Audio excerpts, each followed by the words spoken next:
How to turn on Android setting to use the internet during a call. Hello everyone, welcome to this channel. I'm Emily and I'm here to help you out today. So without any delay, let's get started.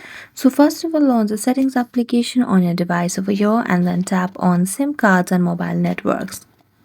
As you do that, tap on this particular SIM card that you would want to turn on the Android setting for. As you do that, here what you need to do is you can see the option of use VoLTE at the bottom of the screen. So enable this option. After that, tap on the access point names or APN. Here you can see the APN that you have selected. Now if you want to modify it, you can just select from all of this option. You can tap on bearer and then select on LTE over here. Then tap on OK and then go back and then tap on preferred network type and prefer LTE again. After that, go back and you'll have the access to turn on the Android setting to use the internet during a call. So thank you so much for watching this video. See you next time.